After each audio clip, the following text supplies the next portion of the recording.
tous et bienvenue dans ma cuisine. Alors aujourd'hui, je vous montre comment préparer ce délicieux plat de spaghettis aux rognons. Alors si vous êtes intéressés, restez scotchés.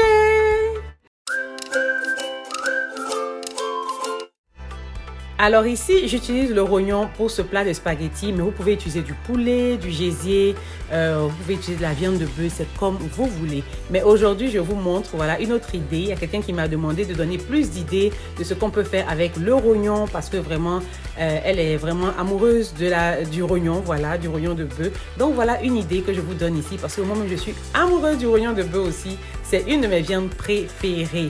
Oui, souvent, ça peut être un peu, voilà, des gens qui voient ça en bizarre, mais croyez-moi, c'est aussi très bon pour la santé. Faites des recherches dessus et vous verrez de quoi je parle.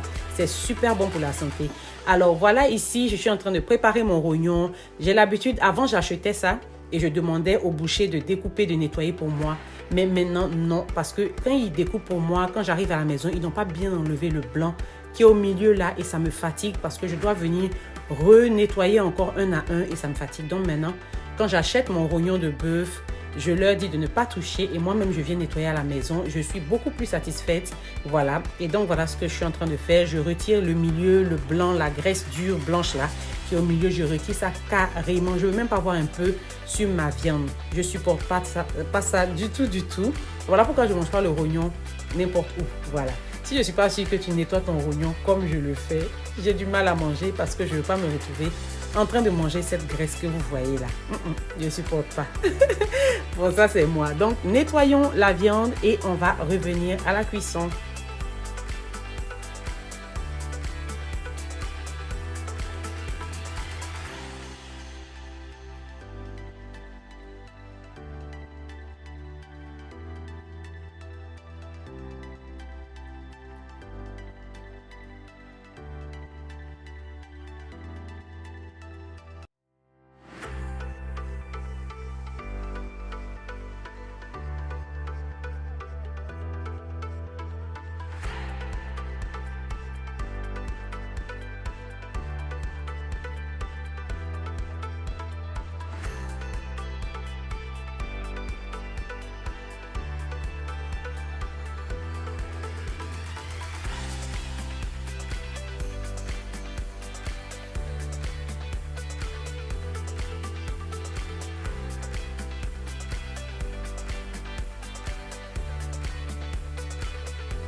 Alors, une fois que j'ai fini, je rince bien ma viande, je la mets dans la casserole dans laquelle je vais cuisiner et je verse le jus d'un citron dessus. Ça dépend de la quantité. Hein. Si c'est pas beaucoup, demi-citron, ça va. Si c'est beaucoup, un citron entier, voilà.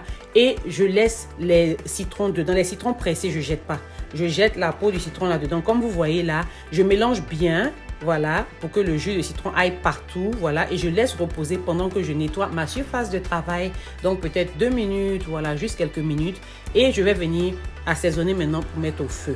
Et le citron va enlever, va vous aider à réduire en tout cas les mauvaises odeurs, cette forte odeur qui vient avec le rognon là. Franchement, même actuellement, je viens de nettoyer là, même ma cuisine sent mauvais comme ça, donc toutes les fenêtres, les portes sont ouvertes pour aérer parce que l'odeur est super forte. Donc faites ça, vous n'allez pas regretter. Voilà, si vous n'avez pas de citron, vous pouvez utiliser du vinaigre blanc. Ça fera le même travail. Ça va aider avec les odeurs fortes du rognon.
Et voilà, nous sommes de retour. Donc, ma casserole est au feu. Je ne me suis pas débarrassée du jus de citron. Tout est dedans.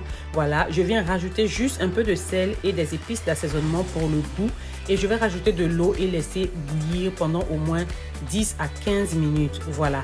Et voilà, comme j'ai dit, si vous n'avez pas de citron, rajoutez du vinaigre blanc. Ça fera le même travail. On va bouillir 10 à 15 minutes et je vais me débarrasser du liquide que je vais obtenir. Je fais bouillir pour aider à extraire le pipi qu'il y a dans les reins. Oui, c'est pas agréable à entendre, ça fait bizarre, mais oui, ce sont les reins du bœuf. Donc, bien évidemment, ça filtre le pipi. Donc, il y a du pipi dedans et vous allez voir de quoi je parle dans quelques minutes. Restez scotchés.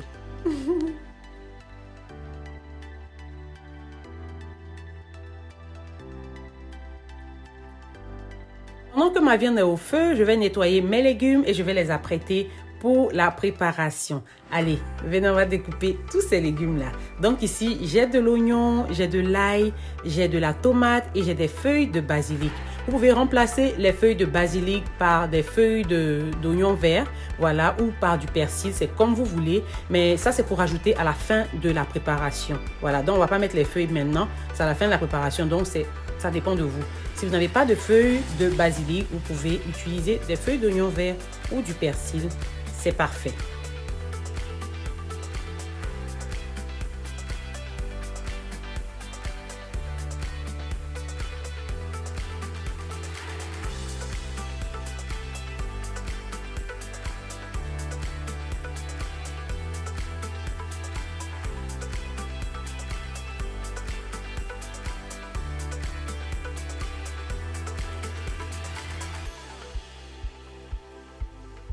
Et voilà, après 15 minutes à peu près, voilà à quoi ressemble mon rognon. Je reviens, vous voyez un peu de quoi je vous parlais.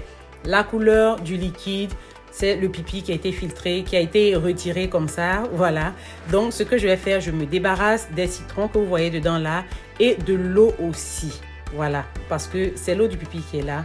Et généralement, voilà pourquoi je fais bouillir mon rognon d'abord pour me débarrasser du liquide avant de commencer à préparer, à faire ce que je veux faire en tout cas avec, voilà.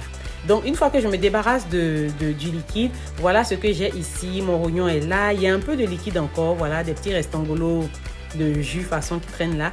Donc, je vais mélanger ça au feu comme ça jusqu'à ce que tout s'évapore carrément. Voilà, je veux que la casserole soit sèche. Et une fois que, comme vous voyez là, tout le liquide a été évaporé et que la casserole est sèche, on rajoute maintenant l'huile et on va rajouter nos légumes, donc oignons, ail et puis tomates pâtes. On va assaisonner et on va faire revenir le tout.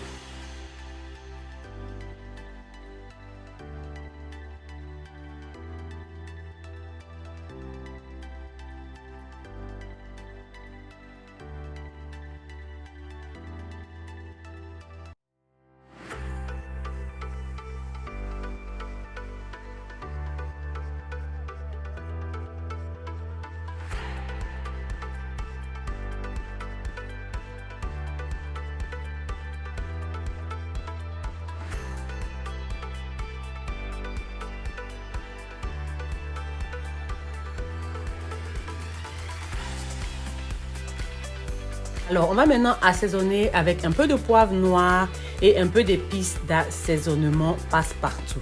Voilà, donc j'utilise des épices d'assaisonnement passe-partout. C'est un mélange d'épices, voilà, qui peut s'utiliser dans n'importe quelle recette et tout.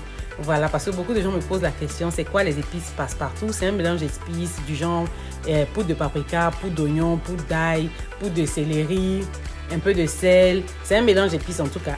Voilà, vous en trouvez un peu partout dans les shops, les épices. Voilà, il y a épices spéciales poulet, spéciales bœuf, spéciales poisson, passe-partout. C'est comme vous voulez. Et vous allez goûter, voir si le sel, tout est au point parce qu'on va faire revenir pendant 5 à 10 minutes. Après 5 à 10 minutes, vérifiez la cuisson. Voilà, goûter, voir si l'assaisonnement est au point parce qu'on va rajouter nos tomates maintenant. Maintenant, une fois qu'on rajoute les tomates, on va faire revenir le tout pendant encore 5 à 10 minutes maximum. Voilà, et après ça, c'est prêt. Voilà, moi je ne voulais pas que ma tomate fonde plus fondre carrément, qu'elle disparaisse de ma préparation. Donc j'ai fait 5 à 10 minutes. Mais si vous voulez que la tomate disparaisse, rajoutez un peu d'eau et fermez pour laisser cuire jusqu'à ce que la tomate ait disparu. Voilà, de votre préparation, c'est comme vous voulez. Et si vous voulez rajouter un cube d'assaisonnement, ça dépend de vous si vous consommez le cube. Beaucoup de gens me parlent du cube dans les commentaires quand ils me voient utiliser le cube. Je ferai une vidéo pour expliquer c'est quoi le problème avec le cube. Parce que c'est pas seulement avec le cube, hein. Même les épices aussi, il y a un problème là. Parce que c'est un ingrédient particulier qu'on ne veut pas, voilà, consommer, qui est le souci. Mais est-ce que vraiment le cube est mauvais pour la santé ou pas? On va le savoir. Je ferai une vidéo pour parler du cube d'assaisonnement et on va comprendre ensemble pourquoi on dit que le cube n'est pas bon. C'est quoi exactement le problème? Parce qu'il ne s'agit pas de dire que le cube n'est pas bon, mais c'est quoi le problème? On le saura ensemble. Donc, ajustez votre assaisonnement comme vous voulez, à votre goût. Comme j'ai dit, faites revenir encore 5 à 10 minutes. Et voilà, je l'ai fait. Voilà à quoi ça ressemble. C'est prêt. Je vais mettre ça sur le côté et je vais cuire mes spaghettis. Alors, dès que mon eau a commencé à bouillir, j'ai rajouté un peu de sel, voilà, et j'ai rajouté mes spaghettis dedans. Une fois que mes spaghettis sont cuits, j'enlève, voilà. Assurez-vous de cuire vos spaghettis al dente, donc à point. Pas trop cuite pour qu'elle s'écrase, voilà, mais juste à point. Et une fois que c'est prêt, on égoutte et on va rajouter les spaghettis dans le bol de rognon. Mais avant de rajouter mes spaghettis ici, j'ai retiré un peu pour mettre sur le côté. Je vais garder au réfrigérateur, c'est tellement bon et j'aime beaucoup manger mon rognon comme ça avec la banane bouillie, l'igname bouilli ou même le manioc bouilli. Ça me plaît très bien. Donc, j'ai retiré juste un peu pour mettre au réfrigérateur parce que demain, je vais corriger ça avec de la banane bouillie. Voilà. Et mon mari peut-être avec du manioc bouilli. Je ne sais pas trop. Mais ce qui est sûr, on va corriger ça le lendemain avec autre chose.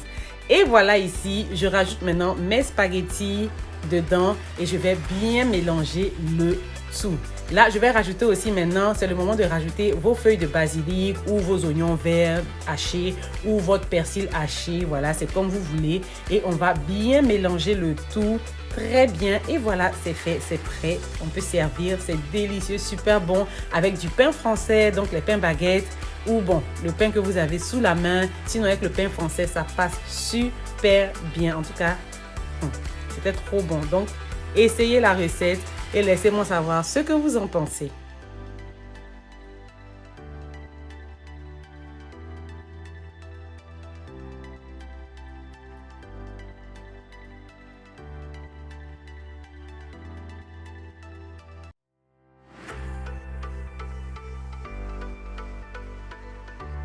Merci d'avoir regardé ma vidéo. J'espère que vous avez aimé. J'espère que vous allez essayer cette recette chez vous à la maison et que vous allez me faire un retour. Voilà. En tout cas, n'oubliez pas de souscrire à ma chaîne si vous ne l'avez pas encore fait. N'oubliez pas de liker la vidéo, de partager, de commenter. Et on se dit à la prochaine pour une nouvelle vidéo. Bye!